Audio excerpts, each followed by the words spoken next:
Welcome to this presentation of Aging at the Speed of Life, prepared specifically for Morgan County, as one of 16 counties in the East Tennessee Quality Growth region. As continuing outreach by East Tennessee Quality Growth and as an updated and focused companion to the Population at the Speed of Life video series available on the Quality Growth YouTube channel. The aging of our population has been and continues to be an important transformation within our community. Understanding population growth, change, and aging is important for various undertakings, whether you are in government, a civic group, a nonprofit service organization, or a business, or just an informed citizen. Making analysis vibrant and optimally useful requires more than just presenting data, tables, and graphs. It requires understanding the life dynamics underlying population change and transformation, to glean insights from the past, to comprehend the present, and to imagine the future. Knowledge is important, but an informed imagination is more important than knowledge alone. My goal is to engage your imagination and inform it as we consider the aging transformation of our population over more than 120 years. Imagine Morgan County, population, growth, and change, and the aging of our population. We can begin by tracking changes in the age distribution of the population, from the past to the present and projected into the future. The distribution shows population count by 5-year age groups, from 0 to 4 years old on the left to 85 years old and older on the right. We begin in 1950 and will progress the distribution decade by decade to 2070 to illustrate the basics of demographic change and aging transformation. The distribution of population by age in 1950 looked like a slightly irregular and flattened pyramid, rotated and laid on its side, with a large young base and a small old apex. This was a young population in 1950 with relatively few members at older ages. Remember this shape for comparisons later. Before we dig deeper, let us preview the aging transformation of the population over 120 years, decade by decade to 2070.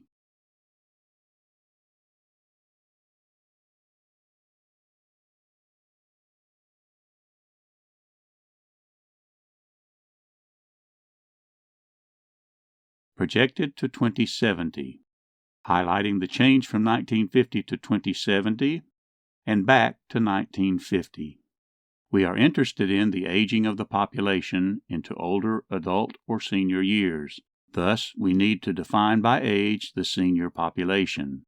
The definition may be based on many factors and may vary by source, but usually follows traditional span of age 65 and older, consistent with the past norm for start of Social Security and Medicare benefits, and retirement from full-time workforce. In the following analysis, reference is made to various generations as markers in relation to the aging transformation of the population. This was the trend in U.S. births along with generations by birth year. The spans of older generations are fairly well accepted for the World War II GI or greatest generation, the smaller silent generation, and the much larger baby boom. However, the spans of newer Generation X, Generation Y, also called Millennials, and Generation Z are less settled.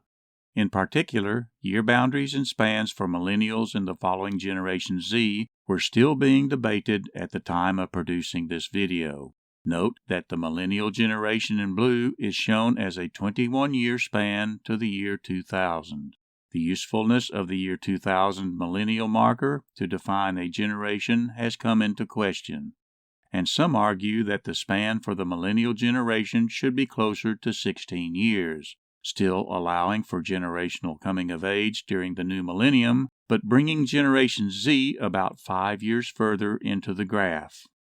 Some would limit the span of Generation Z to about 15 years, to 2010, making the sequence of Generation X, Millennials, and Generation Z approximately the same spans. This adjustment is used in the analysis and narrative to follow. along with the partial emergence of a new generation of children that some are calling Alpha, born starting 2011 and still being born during production of this video. And for further context, a precedent lost generation, born mainly prior to the turn of the century, and whose members came of age during World War I. Approximate generation age groups were used to fit graphics of population characteristics by age for 5-year cohorts in the graphs to follow. Thus, graphic portrayal will be off by a year or two for the actual beginning and ending birth years of most generations. To track the transformation and aging of the population, we will use the baby boom as our main marker. Here showing the leading edge born by 1950. As context, we will also identify the silent generation by S, the World War II GI generation by G, and the World War I lost generation by L. The GI generation and the silent generation were the parents of the emerging baby boom. In successive graphs, we will add generations X, Y, and Z as they emerge, and the new generation Alpha that is still being born during production of this video. We will age the graphs in 10-year jumps, consistent with the decennial census base of our historical data, available to 2010 at time of production of this video. From 1950, the graph ages 10 years to 1960, with the baby boom showing emergence of 15 years of its ultimate span of about 20. The emerging baby boom experienced high outmigration during the decade from 1950 to 1960, particularly as silent generation parents left the county along with their young children. By 1970, the baby boom was complete as the leading edge transitioned into young adult ages, still experiencing outmigration from 1960 to 1970. 1980 saw a jump in the baby boom, reflecting strong in-migration of both young adults and parents with children from 1970 to 1980. The growth in overall population slowed from 1980 to 1990, with smaller in-migration. The baby boom aged fully into adult status and reached the verge of middle age. The next decade, from 1990 to 2000, showed modest increase due to in-migration, followed by modest in-migration increase the next decade, from 2000 to 2010. The baby boom was then a mature population on the verge of entering senior years. Focus now on the senior years in 2010. The senior population showed increase from 1950 to 2010, due partly to more recent in-migration, but also due to aging of the 3 generations preceding the baby boom. The county was a weak retirement destination, especially for the silent generation, and this boosted the senior population. The population was transforming to an older distribution even before the baby boom aged into senior years. Note that continued age-specific, mixed positive and negative, minimal to moderate migration forms part of the assumptions for population projections to follow. Projecting the distribution to 2020, consistent with data for previous videos in the Population at the Speed of Life series, shows the first part of the baby boom entering senior years, quickening the aging transformation. This population distribution was based on an older set of projections published in 2019 by the University of Tennessee Center for Business and Economic Research, or CBER. We can now update to newer projections published in February of 2022 by CBER. New data allow an estimation of the 2020 population distribution using recently released 2020 census total population count and other age-related demographic estimates. The changes in the age distributions between the old and new projections were minor and did not materially affect the analysis between this presentation and previous video presentations in the Population at the Speed of Life series. We can now switch from 10-year jumps to 5-year jumps as we age the graphs across the screen, gaining finer detail in the process. Note the general shape of the distribution up to senior years for comparisons later. Pay close attention to the age group 85 years old and older, which demographers have labeled the oldest old. This will be an additional focus of aging transformation in our future population. Putting the graph in motion again, we see the aging of the baby boom to 2025, and fully aging into senior years by 2030. The increase in the oldest old population is projected to keep pace with the increase in the remainder of the senior population. As the silent generation ages further into old age, the baby boom is now on the verge of making a substantial transformation of the oldest old population over the projected next 20 years.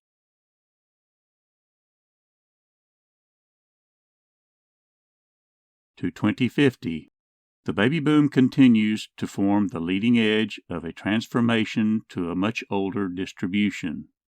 Over the same period, the remainder of the senior distribution is projected to decrease slightly as the population immediately leading up to senior years decreases, with Generation X and the leading edge of Generation Y entering ages 65 and older.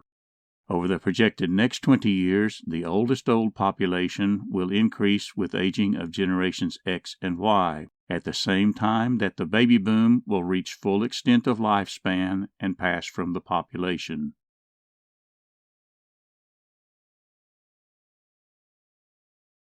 To 2070.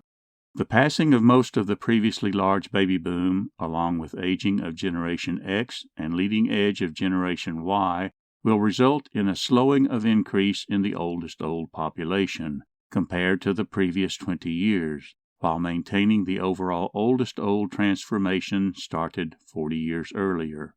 Over the projected final 20 years to 2070, the remainder of the senior distribution begins to increase slightly, as the population immediately leading up to senior years increases slightly, with the trailing edge of Generation Y and the leading edge of Generation Z entering senior years, maintaining the overall transformation of an older population started 120 years earlier. The decrease in population leading to senior years becomes evident if we compare the previously noted general shape of the population distribution up to senior years in 2020 to the shape of that distribution in 2070. While the prison population masks this, the county is projected to lose many of its fertile young population, along with their children and potential children, and this will ripple up the age scale over time to dampen the increase in the senior population. Comparing the projected 2070 age distribution to the 1950 distribution, we can see the transformation of an aging population over 120 years. The beginning or leading edge of the baby boom around 1950 was not the beginning of a future tsunami. The baby boom was and is and will be the leading edge of a generations-long transformation of the population, like a sea rise that will persist into the next century. To further illustrate the aging transformation and its long-term persistence, we can focus on the senior population count from 1950 to present and projected to 2070. The senior population increased continuously from 1950 to 2010. From 2010 to 2030, the aging of the baby boom results in a noticeable rush of senior population increase, which will reverse to decrease for a while and then turn up moderately again from 2050 to 2070, basically leveling out over the long term. To gain more comparable summary numbers, we can calculate the percentage of seniors to total population, resulting in a graph illustrating relative growth. The percentage of total population accounted to seniors age 65 and older rose from 1950 to 2010. The population was aging, even before entry of the baby boom into senior years. The pace increases as the relatively large baby boom is projected to age into senior years from 2010 to 2030. This is followed by a trend to relative leveling out from 2040 to 2070, maintaining at higher historical levels as successive Generation X, Millennials, and Generation Z continue to age into senior years. Focus on the 22.24% of total population in 2070. As this relates to the projected population distribution in senior years by 2070, ask yourself if this percent will decrease in the future to the turn of the next century and beyond, given the relatively large generations that will age into senior years in subsequent decades. The percent of population accounted in senior years probably will not decrease much, if any, but will continue into the future to the year 2100, and then well into the next century. The distribution of the population at that time will have momentum to maintain the high percent of senior population, and thus maintain the past transformation to an aging population. How did we sustain a progressively aging population over such a long period of time? The answer is by progressively improving survival or staying alive longer. By 2010, as the baby boom reached the verge of entering senior years, the aging transformation was obvious compared to the starting pyramid shape in 1950.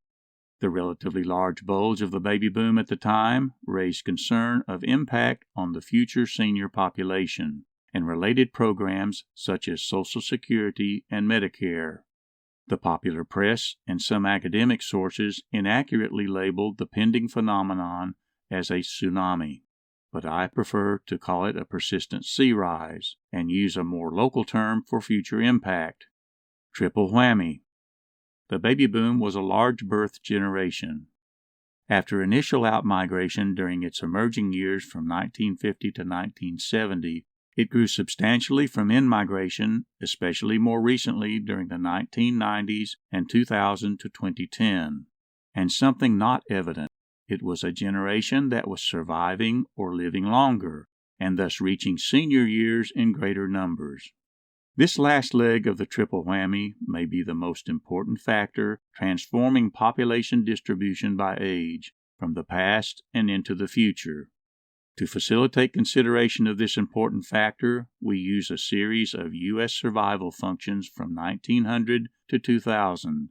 The initial graph portrays expected survival of a cohort born in a given year, here 1900, assuming the death rates by age at the time. In reading the graph, the numbers reflect percent of total population expected to survive by year of age. As example, in 1900, you would expect 80% of the babies born would survive to age 5. That means that you would expect 1 in 5, or 20% of babies born in 1900, to die before age 5. The graph is essentially the inverse of the death rate.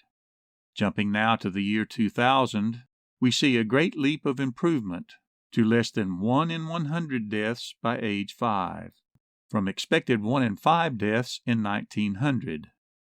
Most of the improvement in survival happened from 1900 to 1950, especially for the younger population, and most of that was due to the dramatic increase in survival for the population younger than 5 years.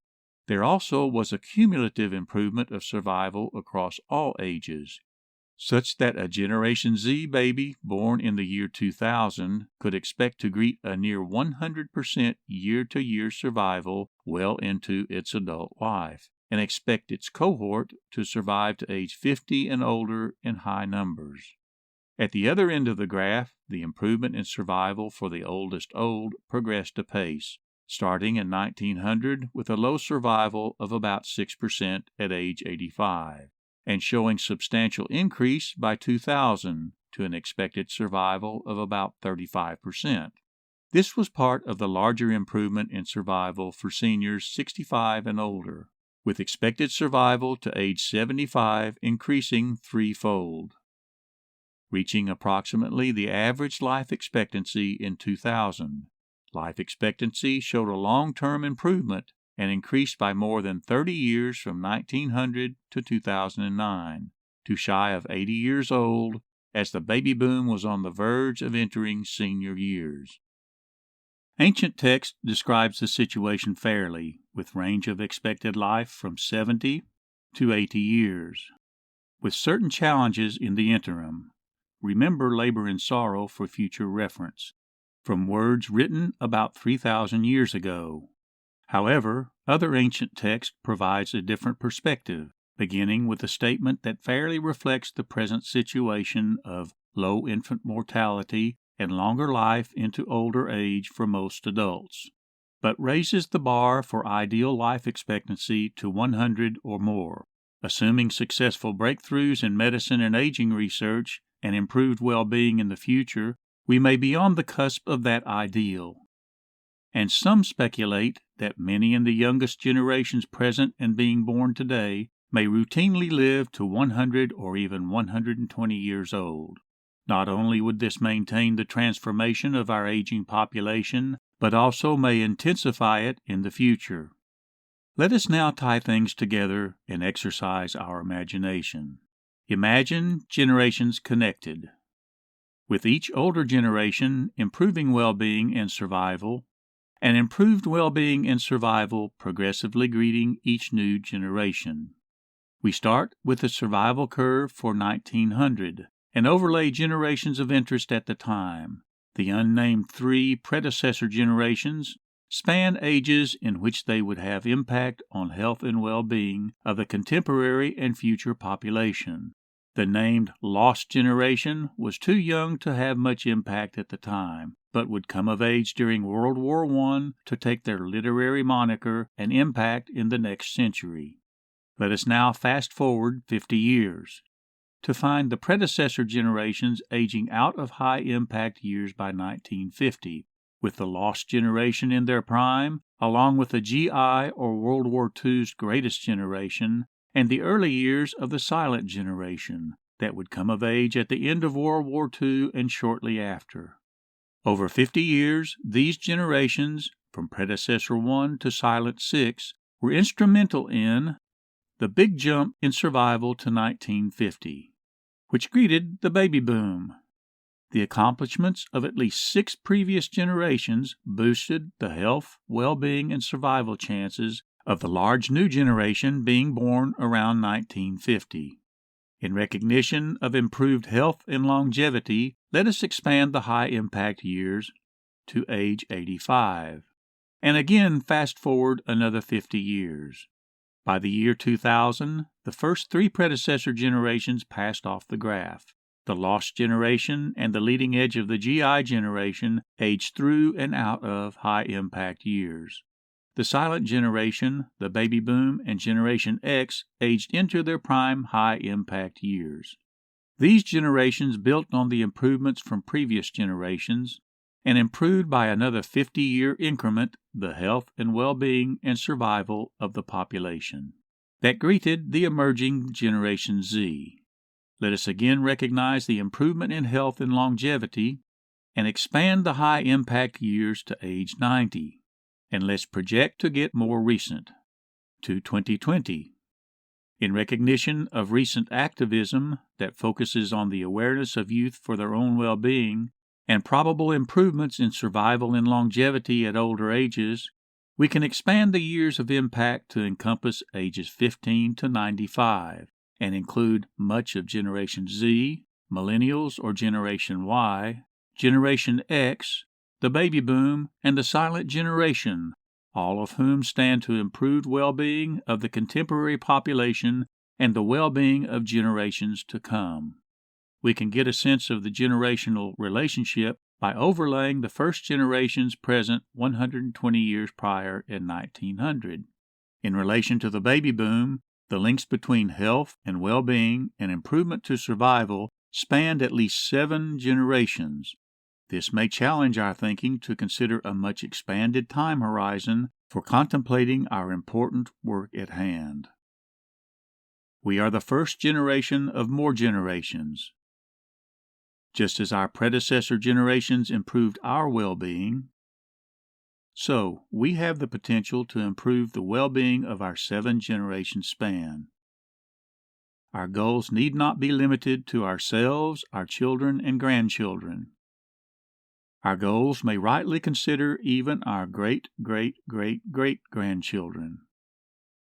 What we do today, what we build today, can outlive us by many generations.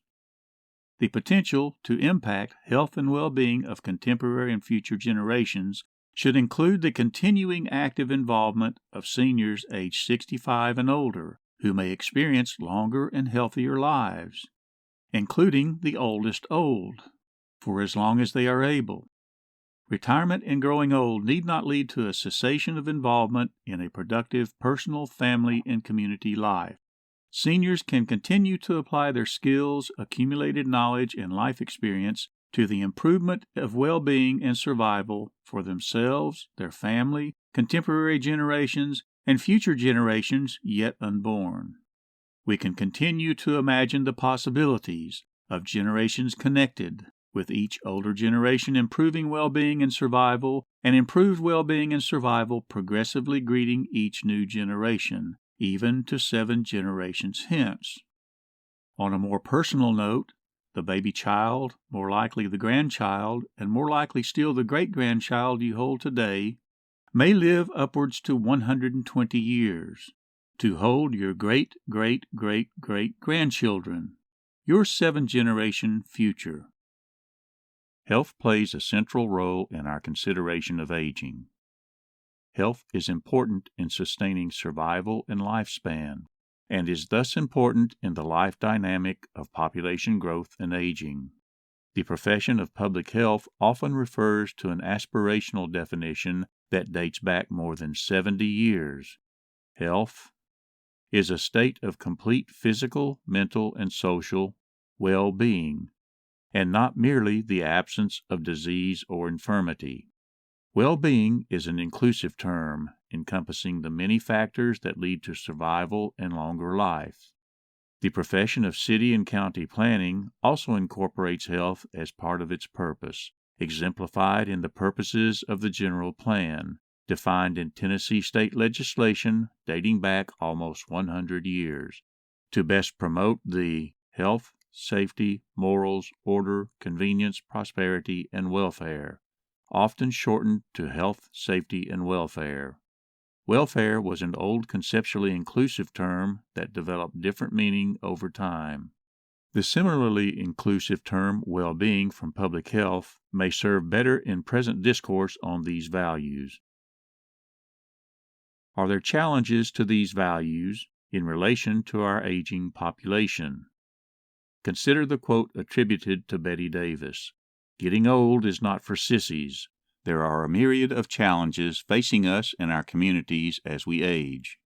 Recall the ancient text from 3,000 years ago, posing expectation of labor and sorrow with an extended life. That context, similar to present-day life expectancy between 70 and 80 years, probably did not envision the probability that children being born today may live beyond 80 years to 100 or 120 years old. What if labor and sorrow, or impaired health and well-being, were to extend into old age by 20 or 40 more years? Who would take the deal of extended suffering into a longer life? Our hope is that there may be many advancements in medical science on the horizon that can compress labor and sorrow into older ages, thus extending the span of a long and healthy life. But still, as we age, physical changes may intensify and accumulate to a point that our health and even our life expectancy may become challenged. This may be especially true for Tennessee. Tennessee and many other southern states fall below the national average for life expectancy. Tennessee ranks down 45 out of 50 states. Reduced life expectancy is related to incidence of obesity and inactivity. Obesity and inactivity are linked to higher incidence of serious diseases, often associated with a cluster of conditions termed metabolic syndrome, that can lead to earlier deaths and thus lower life expectancy. The incidence of obesity in Tennessee showed a dramatic shift over the years, being less than 10% of the population in 1985, jumping to greater than 30% by 2010. Some call this an epidemic that is adversely affecting the health of a large portion of the population. The epidemic goes hand in hand with inactivity of the population, with Tennessee again showing adverse ranking along with other southern states. The risk of metabolic syndrome The cluster of physical changes and diseases related to obesity and inactivity increases with age and is particularly prevalent in the senior population. So, what is the prescription for better health and well-being and longer life? Dr. Bob Overholt of the East Tennessee Public Television Health and Medicine show bearing his name recommends exercising, eating properly, getting a good night's sleep, and including laughter in your life. Exercise or being physically active is especially important. It can have beneficial effect on health and well-being comparable to a blockbuster drug, and it can be an inexpensive prescription that includes routine activities of daily life in our communities. Health is related in many ways to our built environment in which we undertake those routine activities of daily life in our communities, and is an important part of quality growth. This is recognized in the profession of city and regional planning, particularly planning for communities that can harvest the health benefits of exercise and active living. The profession of public health also recognizes the importance of the built environment in sustaining well-being, and there is a growing literature on how we can build our communities to enhance health. The Tennessee Department of Health recently launched a Built Environment and Health program, which recognizes that how we build our communities is tied to primary prevention of disease and infirmity. In the broader umbrella of design professions that include architecture, engineering, and city planning, the principles of universal design provide useful guidance that our built environment should be designed to be usable by all people. This requires consideration of all ages and physical conditions, including the elderly and disabled. How do you make sure someone is paying attention to the issues, needs, and challenges of seniors? You can designate a system to plan and program from state to region to local and back. The state of Tennessee has a system for addressing the issues of aging and disability. The Tennessee Commission on Aging and Disability acts as a conduit for program funds under the Federal Government Older Americans Act and various other program funds from federal and state sources. The Commission addresses the needs of persons ages 60 and older and coordinates with several other state agencies. The main implementation arm of the Commission are 9 regional area agencies on aging and disability, or AAADs. The AAADs plan a system of services within their region based on state allocation of funds. Several agency programs provide opportunities for volunteer service. The AAADs oversee multipurpose senior centers, providing a wide array of information resources and services in all counties in the state. Funding includes not only federal funds but state funds and funds provided by local governments and the community. The local senior center also provides a venue for volunteer service. Many of the programs of the Tennessee Commission on Aging and Disability provide avenues for local volunteers to become involved in providing services to seniors and the disabled. As example, one of those programs addresses our values of health, safety, and well-being. The SAIL program, or Staying Active and Independent for Life, promotes health through exercise, with focus on safety through balanced training to reduce fall risk, and supports well-being by enhancing ability to age in place at home. With coverage unique to East Tennessee, the East Tennessee AAAD works in tandem with county-level offices on aging. The local offices on aging act as adjunct points of entry to agency programs and services, and often act as direct program service providers under contract with the AAAD. The local offices provide opportunity for local volunteer service. The local offices on aging may also act as a resource for innovation. For example, the Blount County Office on Aging undertook a community outreach that included identifying priority issues with aging in the community. The top priority from the outreach process was transportation. The Office on Aging then formed a senior advisory council to formulate a local program of volunteer drivers using their own vehicles, serving the door-to-door transportation needs of seniors who are not able to drive. The program offers an avenue for abled adult and senior volunteer drivers to provide rides to less abled seniors. The program generates funding from modest user fees, along with support from both state and federal funds and local funding drives. The program acts as a more flexible and senior-focused alternative to existing public transportation van service offered by the regional East Tennessee Human Resource Agency, and expands the provision of transportation service in the county. The Blount County Senior Miles program provided a successful local template for developing a statewide program called My Ride Tennessee under the Tennessee Commission on Aging and Disability, thus making a loop of innovative planning and programming back to the top. The programs of the AAADs provide many opportunities for all adult ages and generations to become involved in providing services to the older population. Such volunteers put a reverse spin on our 7-generation ideal of each older generation improving well-being and survival, and improved well-being and survival progressively greeting each new generation, but may be seen as growing and maintaining a system that can accommodate present and future seniors as the volunteers themselves age, paying it forward. On a broader policy canvas, the proportional changes over time between children, seniors, and the workforce pose a different type of challenge. Consider the pyramid shape of the 1900 U.S. population distribution. The distribution showed a large population of children and youth less than 20 years old, and a small population of seniors aged 65 and older. The proportion of children and youth to working age population ages 20 to 64 years was relatively large, and the proportion of seniors to working age population was relatively small. This relationship persisted to about mid-century. Fast forward to 2010. The working age population grew, but so did the populations of children and seniors. The shifting of dependency ratios, or proportion of children and old age seniors to working age population, is of particular interest in considering the policy impacts of our aging population.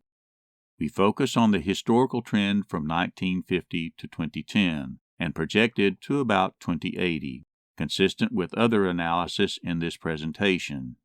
We see a peak of total dependency ratio at about 1965, or about the cumulative end of the baby boom. The shifts in child dependency ratio dominated the shifts in total dependency ratio around that time. Old age dependency ratio played a minor role in defining the peak. There followed a period of relatively small increase for old age dependency ratio up to 2010, which was about the low point of total dependency ratio, while the child dependency ratio dominated overall trend with a succession of factors, the first being the large drop in fertility after the baby boom. Even with the large drop in fertility, the overall number of babies and children again began to increase with aging of the baby boom and Generation X into fertile years, which paralleled an increase in the workforce, also associated with the aging of the baby boom and Generation X, and this helped stabilize the child dependency ratio for a while. Births then peaked and began to drop, along with a return to falling fertility rate. The child dependency ratio thus again dominated the trend in total dependency, as old age dependency remained a minor driver of trend up to about 2010. The projected child dependency ratio then levels out and becomes a very minor factor in changing overall trend after 2010, but still tracks above the old age dependency ratio.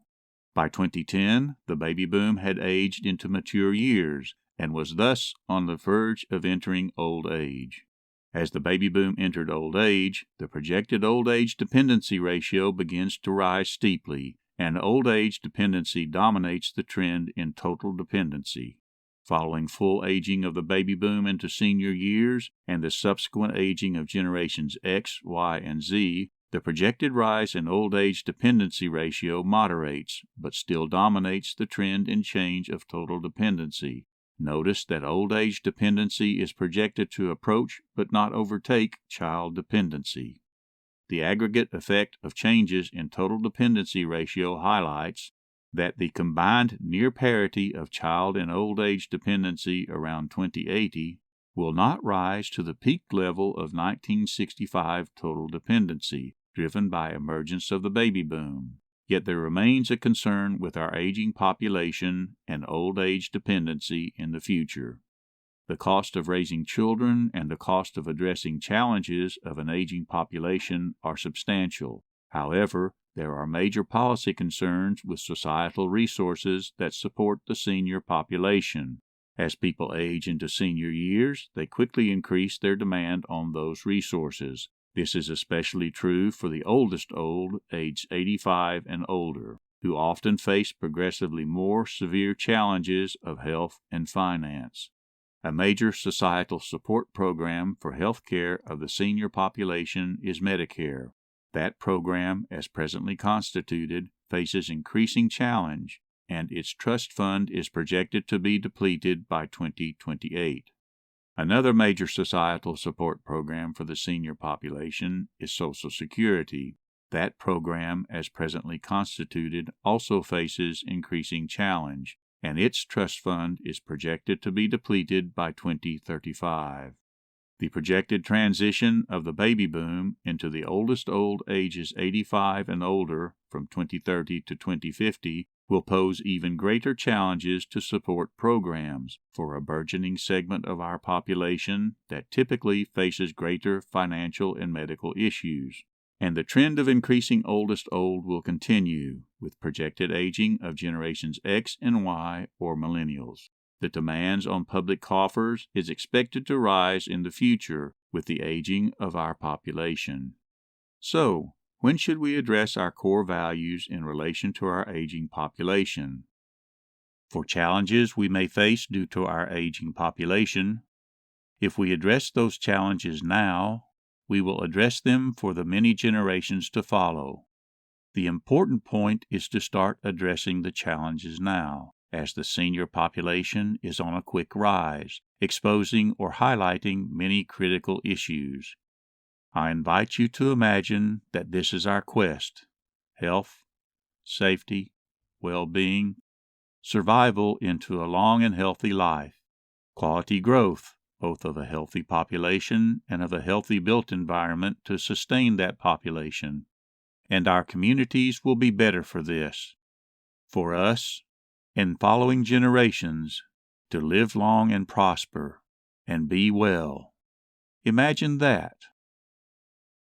Thank you for imagining with me.